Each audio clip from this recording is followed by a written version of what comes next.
Hello বন্ধুরা, good morning. কেমন আছো সবাই? আশা করি সবাই খুব ভালো আছো, আর আমিও ভালোই আছি।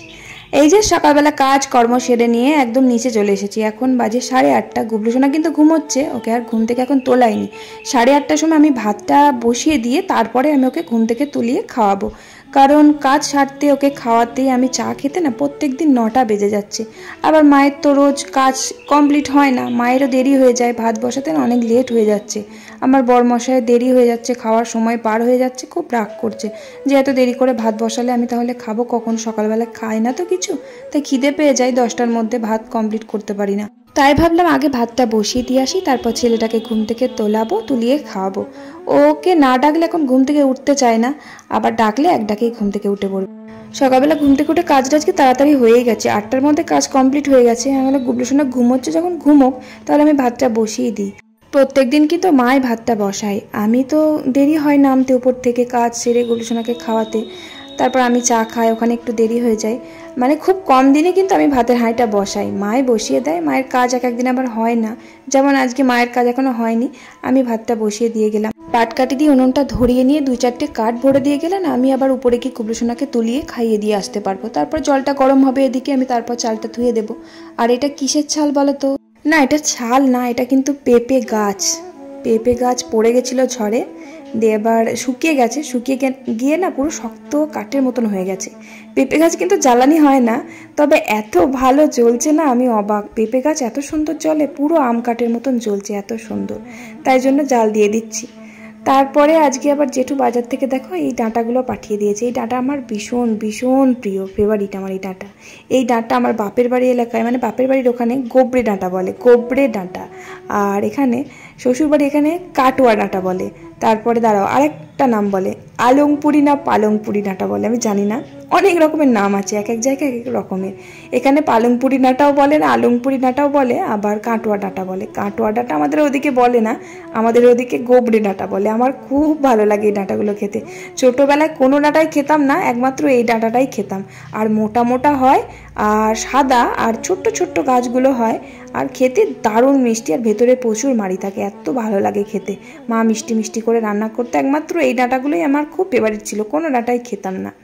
যাই হোক, ওই ডাঁটাগুলো আজকে রান্না করবো, যেটু দেখছি সকালবেলা পাঠিয়ে দিয়েছে, আমার তো খুব ভালো লাগছে, বেশ মনের মতন করে চচ্চড়িটা রান্না করবো। আর আমি না শাক চচ্চড়ি ছাড়া আমার ভাত খেতে ইচ্ছা করে না, যে কোনো একটু শাক চচ্চড়ি থাকলে আমার খুব ভালো লাগে। এক তরকারি ভাত আমিও পছন্দ করি না, মাছের ঝোল, শুধু মাছের ঝোল করব, একটু যে কোনো ডাঁটা শাক চচ্চড়ি থাকলে না আমার খুব ভাতটা ভালো খাওয়া হয়।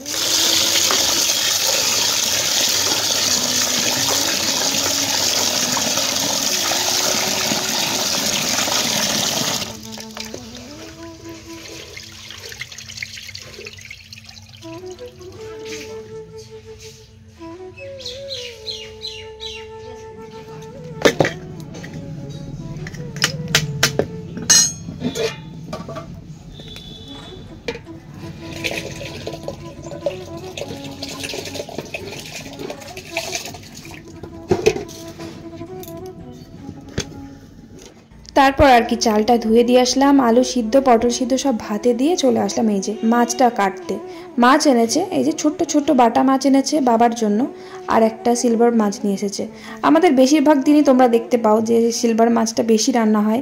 সিলভার মাছটা সত্যি আমি খুব ভালোবাসি খেতে। আর রুই কাতলাও ভালো লাগে, আগে তো একদম রুই মাছ খেতাম না, এখন তাও একটু ভালো লাগে খেতে। আর সিলভার মাছটা কি বলতো, একটু বড় সাইজের, মানে ছোট না, খুব বড় সাইজের যে সিলভার কাপ মাছটা হয় না, দারুণ টেস্টি হয়। রুই কাতলা একই টেস্ট, সিলভার মাছের আলাদা টেস্ট, আমার খুব ভালো লাগে খেতে। আর টক, তারপরে শুধু কষা মাংসের মতন করে একটু রসুন দিয়ে করতে হবে, তা না হলে একটু আস্তে আস্তে গন্ধ লাগে। তো যাই হোক, ওই মাছটা আজকে আলু দিয়ে একটু মাখা মাখা করে তরকারি করব, ঝোল করব না।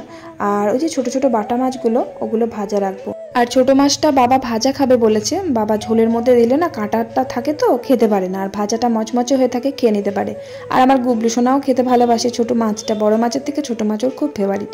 বাবা ছোট মাছ খাবে, তার কারণ বাবার এরকম বড় মাছ, তৈলাক্ত মাছ খাওয়া চলেই না, বারণ আছে, ডাক্তারে বারণ করেছে বড় মাছ খেতে। তবুও মাঝে সাঝে যদি ওই রুই কাতলা আনা হয় তাহলে দিই, কিন্তু মাছ একদম খেতে চায় না বাবা, শুধু ভাত ডাঁটা এইসব পছন্দ করে, শাক, পালং শাক, তারপরে কি বলবো, আলু তো একদম খায় না, তারপরে বেগুন খায় না, পটল খায় না, অনেক কিছু আছে সবজি খায় না, শুধু গাজর সিদ্ধ, তারপরে ডাল সিদ্ধ, মুসুর ডাল সিদ্ধ, মাছ খেতে চায় না। ছোট ছোট মাছগুলো খায়, কিন্তু এর থেকে একটু বড় হয়ে গেলে না সেই মাছটা আর খাবে না। একটু মাঝে সাঝে মাছ খাওয়া দরকার। বাবা একদমই মাছ খায় না, ওই ডাঁটা খেতে খুব ভালোবাসে, কিন্তু ডাঁটার সিজন তো চলে গেছে, এখন আর ডাঁটা কোথায় পায়। গাছের ডাঁটা তো বেশ কয়েকদিন খাওয়া হলো, ভালোই লাগলো। এখন তো আর ডাঁটা নেই, তাই জন্য একটু মাছ টাছ খেতে বললে একদম মাছ খায় না। যাই হোক, মাছটা কেটে ধুয়ে নিলাম। আর এই যে কোবরে ডাঁটাগুলো কেটে নিয়েছি, ডাঁটাগুলোও ধুয়ে নিচ্ছি। প্রচণ্ড বালি কিচকিচ করছে, ওই ঝড় বৃষ্টি হলো না, তাই জন্য এত বালি কিচকিচ করছে। ভালো করে একটু ধুয়ে নিলাম।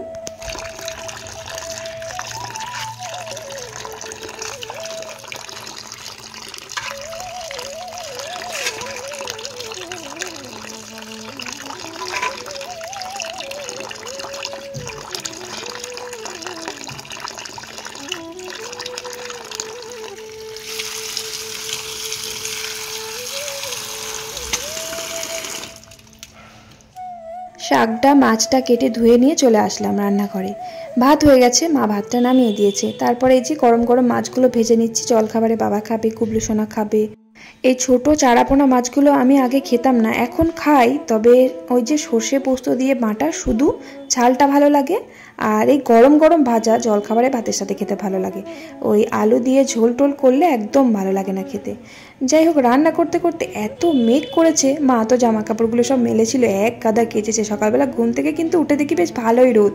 কি করে বুঝবো বলো তো এরকম বৃষ্টি হবে? কালকে তো হয়েছে ঝড় বৃষ্টি, আবার সকালবেলা ওয়েদার খুব খারাপ, একদম অন্ধকার হয়ে যাচ্ছে। রান্নাঘরে মনে হচ্ছে লাইট জ্বেলে রান্না করতে হবে।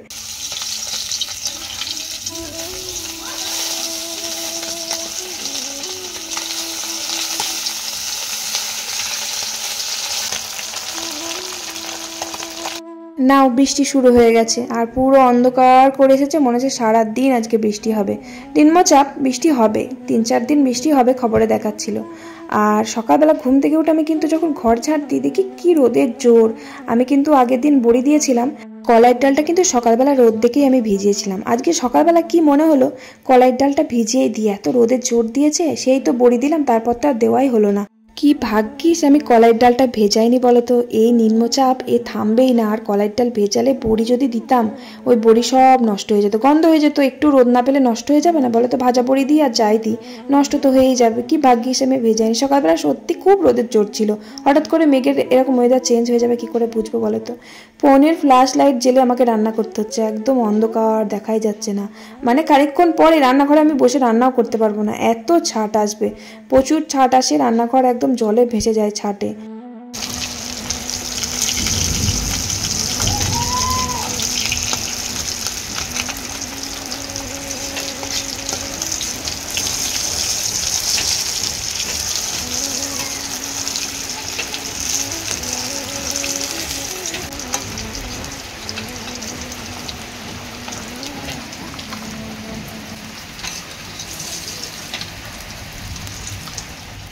আমি ভাবলাম ডাটা চচ্চড়িটা আগে বসিয়ে দিলে জলখাবার একটু ভাতের সাথে খাওয়া যাবে, কিন্তু মাছটা তো ভাজলাম, ছোট চারাপোনা মাছটা ভাজলাম। আমি ভাবলাম এই মাছের তেলটা আবার কি বাটিতে ঢেলে রাখবো, একবারে সব মাছ কটা ভেজেই নিই। সব মাছ কটা ভেজে নিলাম, ওই মাছের তেলের মধ্যেই কিন্তু শাক চচ্চড়িটা বসিয়ে দিলাম। খারাপ লাগবে না, ভালোই লাগবে, একটু সেন্ট হবে। তো যাই হোক, একটু 5 ফোড়ন আর শুকনো লঙ্কা দিয়েছি। আর আনাজ বলতে সেরকম কিছু দিইনি, মানে বাড়িতে যা ছিল, কুমড়ো ছিল, পটল ছিল, বেগুন ছিল, আলু। এই ডাঁটা শাক চচ্চড়ির মধ্যে না ঝিঙে দিলে খুব ভালো লাগে খেতে, বিশেষ করে এই ডাঁটার মধ্যে। এবার ঝিঙে তো ছিল না, তারপরে ওয়েদার খারাপ, বৃষ্টি, ঝিঙে আর কে এনে দেবে বাজার থেকে? মানে যা ছিল ওই দিয়ে আর কি ম্যানেজ করে রান্না করে নিচ্ছি। একটু বেশি করে মিষ্টি দিয়ে ভালো লাগবে খেতে। কুমড়ো তো বাড়িতে 3-3টে বড় বড় কুমড়ো, জেঠু তো রোজই কুমড়ো নিয়ে আসে। কুমড়ো আমাদের ভাতে খায়, তারপরে আবার তরকারি খায়, ভাজা খায়। তরকারির থেকে ভাজাটা তাও একটু ভালো লাগে মিষ্টি দিয়ে রান্না করলে।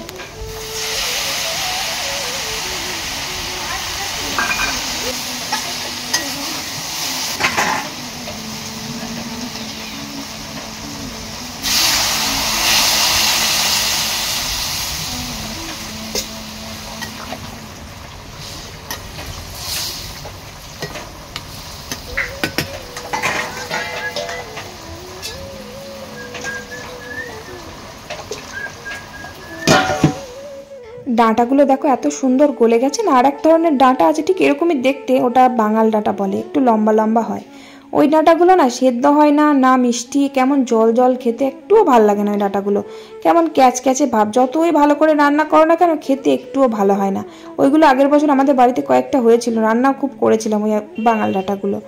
ওই মাঝে সাঝে জেঠু নিয়ে আসবে, তোমরা দেখতেই পাবে, ওই ডাঁটা তো খুব নিয়ে আসে, খুব খাই, একদম ভালো লাগে না ওই ডাঁটা খেতে, মিষ্টি হয় না, যতই মিষ্টি দিয়ে ভালো করে রান্না করি খেতে ভালো হয় না।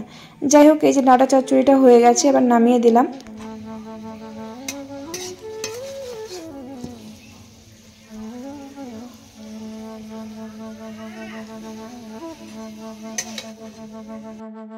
তারপরে যে আজকেও টক ডাল আর আমগুলো দেখেছো বেশ বড় বড় করে আজকে ডালের মধ্যে দিয়ে দিয়েছি। আর এই আমটা আমাদের গাছের না, এটা হচ্ছে আমার ননদের বাড়িতে আম গাছ কেটে ফেলেছে, সে আম ওরা দিয়েছে, সেই আমেরই আর কি। খুব টক, মানে আমাদের গাছের আম তো ভীষণ টক, ওদের আবার কি আম কে জানে, বড় বড় গোল গোল বিশাল বড় বড় আমগুলো হয়।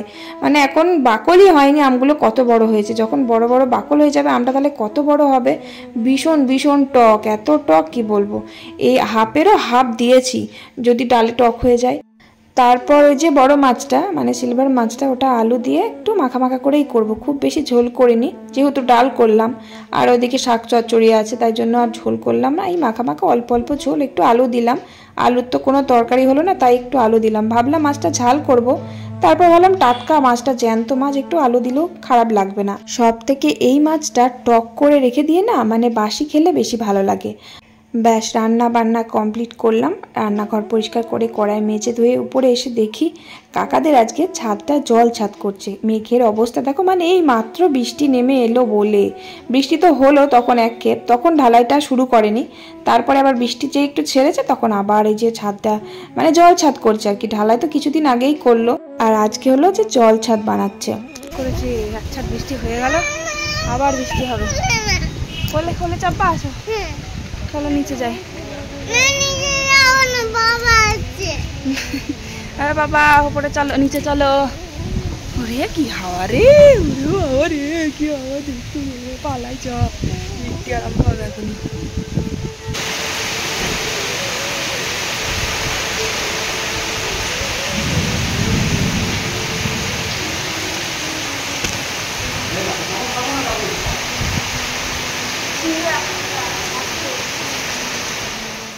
ঝমঝমিয়ে আবারও বৃষ্টি এলো, আর আমাদের ক্ষতি হবে। আমাদের মাঠে লাগানো আছে এখন পাট আর তিল। এবার পাট না খুব অল্প অল্প আর কি ছোট ছোট বার হয়েছে, এখন যদি এরকম বৃষ্টি হয় তাহলে পাটগুলো ডুবে যাবে। আমাদের চাষের যে এই বছর কি ক্ষতি হলো সে আমরাই জানি। তারপরে আবার তিলগুলো দেওয়া আছে, ওগুলো নষ্ট হবে। তারপরে কুমড়ো গাছ বসিয়েছিল না আমার বর, কুমড়ো গাছগুলো নষ্ট হয়ে গেছে। যেন কুমড়ো মানে অল্প অল্প ছোট ছোট বেরিয়েছে, কিন্তু কুমড়োগুলো আর বড় হচ্ছে না, পচে যাচ্ছে। কি যে মানে কি হয়েছে এই বছর, আমাদের একটা ফসলও হলো না। তারপরে আবার এরকম বৃষ্টি, মানে অসময়ে বৃষ্টি হলে না ফসলের খুব ক্ষতি করে। একদিন বৃষ্টি হয়ে ছেড়ে গেলে আবার হতো, আবার পরপর 3 দিন একসাথে এরকম ঝড় বৃষ্টি হচ্ছে, তো তাই জন্য ফসলগুলো সব ডুবে গেছে। আর আমার এই যে নাইটিটা কতদিন হয়ে গেল, সেই দিনকে মেশিনে বসলাম, নাইটিটা নিয়ে বসলাম, কিন্তু কারেন্ট চলে গেল, ঝড় উঠলো, সেলাই করতে পারলাম না। পরের দিনকে বসলাম, কি কাজ করতে গেলাম, উঠলাম, ব্যাস আর হলো না। ওই যে নিজের জিনিসগুলো সেলাই হয় না, সবার জিনিসগুলোই হয়ে যায়। ওই যে কালো রঙের নাইটিটার সাথে এই নাইটিটা নিয়ে এসেছিলাম না, এবার কালোটা তো সেলাই করে পরছি, ওই যে পরেই আছি। আর এই নাইটিটা কিন্তু খুব সুন্দর, গলার কাজটা খুব সুন্দর কাজ। এই নাইটিটা সেলাই করা হচ্ছে না, মানে সেলাই বলতে হাতাগুলো লাগানো নেই, হাতাগুলো লাগাতে হবে, তারপরে সাইডে মারতে হবে। কোনো সময় তো ফাঁকা থাকি না যে একটু মেশিনে বসে টুক করে সেলাইটা করে নেব। এই তো 8টার পর ব্লগটা ছাড়ার পর আমি একটু হাতে আর কি সময় পাই, ওই সময়টাই বসি আর কি। এই যে আজকে তাই বসলাম। তারপরে এখন অবধি মানে টিফিন করা হয়নি, খিদেও পেয়েছে প্রচণ্ড। আমার বরমাসে এখনো দোকান থেকে বাড়ি আসেনি, আর একা একা মুড়ি খেতে ভালো লাগে না। ও আসবে, একসাথে 2-1 গাল খাবো, খেয়ে আবার রাত্রেবেলা 2টো ভাত খেয়ে নেব। মা ভাত নিচে বসিয়ে দিয়েছে।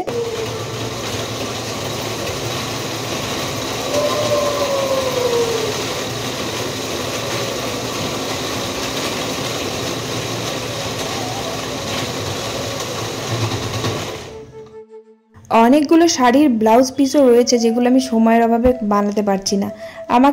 আমার আর সময় হবে না, আমাকে দোকানেই বানাতে দিতে হবে। যদি একটু সময় করে বানাই না তাহলে বেশ মনের মতন করে বানিয়ে নিতে পারবো। আমার ওই দোকানে বানাতে একদম ভালো লাগে না, নিজে যখন বানাতে পারি তাহলে দোকানে দিতে ভালো লাগে বলো তো। দেখি অনেকগুলো আছে। এই নতুন রিসেন্ট যে একটা শাড়ি আমার ননদ দিল না, লাল রঙের শাড়িটা আর ভিতরে পুরো কালো, মানে আমার ফেভারিট আর কি। শাড়িটা খুবই পছন্দের, ব্ল্যাক কালার তো আমার খুব ভালো লাগে, লাল পাড় আর ব্ল্যাক কালার ভিতরের শাড়িটা। ওই শাড়িটার ব্লাউজটা না করলে হবে না, অন্য কোনো ব্লাউজ কেনা ব্লাউজের সাথে পরলে হবে না। তাই ওই ব্লাউজটা ভাবছি আমি নিজেই বানাবো একটু সময় করে।